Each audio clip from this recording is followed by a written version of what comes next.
দর্শক, আপনারা যে যেখান থেকে দেশ অভ্যন্তরে লাইভে যুক্ত আছেন আপনাদেরকে সকলকে স্বাগত জানাচ্ছি। আমি আপনাদের সাথে সরাসরি যুক্ত আছি আন্তর্জাতিক অপরাধ ট্রাইব্যুনাল থেকে।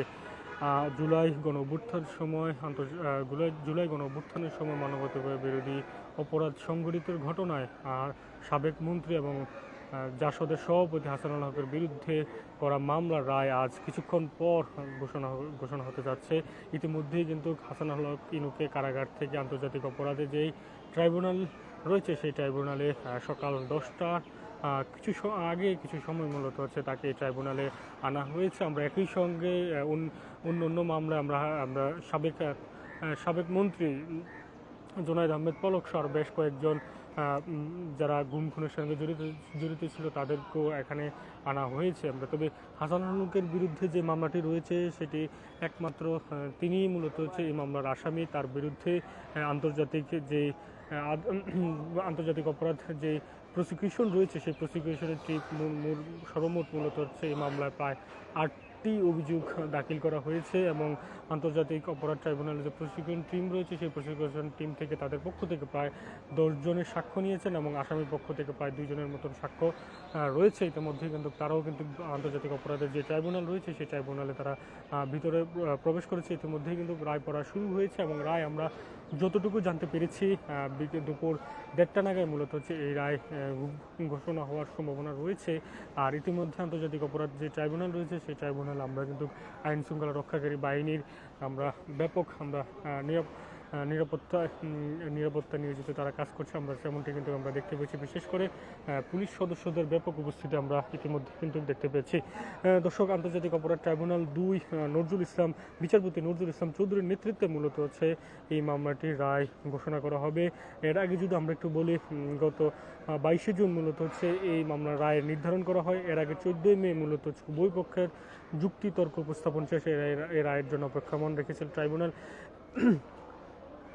আমরা আপনাদেরকে জানাতে চাই, হাসানুল হকের বিরুদ্ধে আন্তর্জাতিক অপরাধ ট্রাইব্যুনালে যে মামলাটি হয়েছে সেই মামলাটির যদি আমরা জানাচ্ছিলাম যে আন্তর্জাতিক যে অপরাধ ট্রাইব্যুনালের প্রসিকিউশন টিম যে রয়েছে সেই টিমের পক্ষ থেকে হাসানুল হকের বিরুদ্ধে প্রায় 8টি অভিযোগ রয়েছে। 8টি অভিযোগের মধ্যে রয়েছে 2024 সালে জুলাই গণ অভ্যুত্থান চলাকালে কুষ্টিয়াতে যে 6 জন নিহত হওয়ার ঘটনা রয়েছে এবং সেই 6 জন নিহত হওয়ার ঘটনার নির্দেশদাতা হিসেবে এবং তাকে মামলা তার বিরুদ্ধে অভিযোগ আনা হয়েছে। এছাড়াও মূলত হচ্ছে জুলাই গণ অভ্যুত্থানের সময় আন্দোলনে উস্কে দেওয়া এবং আন্দোলনকারীদেরকে বিভিন্ন নামে ট্যাগিং দেওয়া এবং তকমা দেওয়ার চেষ্টা করা হয়েছে। আরও আন্তর্জাতিক প্রসিকিউশন টিম থেকে আরও একটি অভিযোগ আনা হয়েছে, সেটি হচ্ছে হাসানুল হক ইনু জুলাই গণ অভ্যুত্থানের সময় তিনি আন্তর্জাতিক মিডিয়াতে মূলত হচ্ছে জুলাই গণ অভ্যুত্থানে আন্দোলনকারী যারা ছিল তাদের বিরুদ্ধে মূলত হচ্ছে বক্তব্য দিয়েছেন এবং উস্কে দিয়েছেন। তাদেরকে জামাত শিবির ট্যাগিং দেওয়ার চেষ্টা করেছেন এবং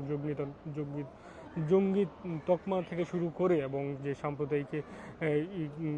সাম্প্রদায়িকের কথার নতুন তাদেরকে ট্যাগিং দেওয়ার চেষ্টা করাইছেন বলে আন্তর্জাতিক অপরাধ ট্রাইব্যুনাল প্রসিকিউশন টিম তার পক্ষ থেকে মূলত হচ্ছে এই অভিযোগটি করা হয়েছে। এছাড়া আপনাদেরকে যদি জানাতে চাই,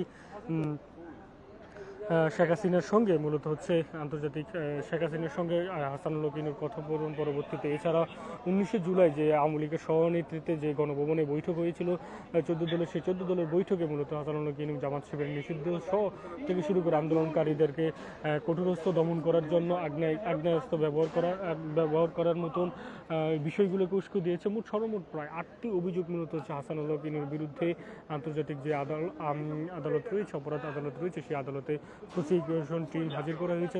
তাদের পক্ষ থেকে প্রায় 10 জন সাক্ষ্য হিসেবে সাক্ষ্য গ্রহণ করেছে এবং আসামির পক্ষ থেকে 2 জনের সাক্ষ্য নিয়েছে। ইতিমধ্যেই কিন্তু হাসানুল হক ইনুর তার যে আমরা কারাগার থেকে ট্রাইব্যুনালে আন্তর্জাতিক অপরাধ যে ট্রাইব্যুনাল রয়েছে সেই ট্রাইব্যুনালে আনা হয়েছে। সকাল 10টার কিছু সময়ের পর মূলত আন্তর্জাতিক অপরাধ ট্রাইব্যুনালে তাকে হাজির করা হয়েছে। তার রায়টি আমরা যতটুকু জানতে পারছি আর অল্প কিছুক্ষণ পর মূলত তার হাসানুল হকের বিরুদ্ধে আন্তর্জাতিক অপরাধ ট্রাইব্যুনালের মামলার মূলত রায়টি আর কিছুক্ষণ পর আমরা যতটুকু জানতে পেরেছি মামলার রায়টি আর কিছুক্ষণ পর ঘোষণা হতে যাচ্ছে। ইতিমধ্যেই কিন্তু আমরা যে ট্রাইব্যুনালের যে সামনের চিত্রটি আপনাদেরকে সরাসরি দেখানোর চেষ্টা করছি, সেই চিত্রটি যদি দেখানো, ইতিমধ্যেই কিন্তু আইন শৃঙ্খলা রক্ষাকারী বাহিনী বেশ তৎপরতার সঙ্গে ট্রাইব্যুনালের সামনে অবস্থান করছে এবং হাসানুল হককে ইনুর যে রায় ঘোষণার পর যে প্রিজার্ভ ব্যান্ড করে কারাগারে স্থানান্তর করা হবে, সেই প্রিজার্ভ ব্যান্ড দুইটি প্রিজার্ভ ব্যান্ড কিন্তু ট্রাইব্যুনালের সামনে কিন্তু হাজির করা হয়েছে। আমরা সেই দৃশ্যটি আমরা দেখানোর চেষ্টা করছি। তবে রায় ঘোষণার পর মূলত হচ্ছে বোঝা যাবে যে হাসানুল হকের বিরুদ্ধে কী রায় আসতে যাচ্ছে। তবে আমরা যতটুকু ধারণা, দর্শক আরেকটা বিষয় আপনাদেরকে জানাতে চাই, জুলাই গণঅভ্যুত্থানের সময় যে মানবতা বিরোধী অপরাধ ঘটনাটি ঘটেছে, তার মধ্যে যে কয়েকটি মামলা হয়েছে, সেই মামলার মধ্যে ষষ্ঠ মামলা হাসানুল হকের বিরুদ্ধে আজ রায় ঘোষণার ষষ্ঠতম মামলার হাসানুল হকের বিরুদ্ধে মূলত হচ্ছে রায় ঘোষণা হতে যাচ্ছে আর কিছুক্ষণ পর। দর্শক, আমার কাছে আন্তর্জাতিক অপরাধ ট্রাইব্যুনাল থেকে সর্বশেষ তথ্য ছিল। পরবর্তী তথ্যের জন্য আপনারা দেশ রূপান্তরের সঙ্গে যুক্ত থাকেন। আপনাদেরকে সকলকে স্বাগত জানাচ্ছি।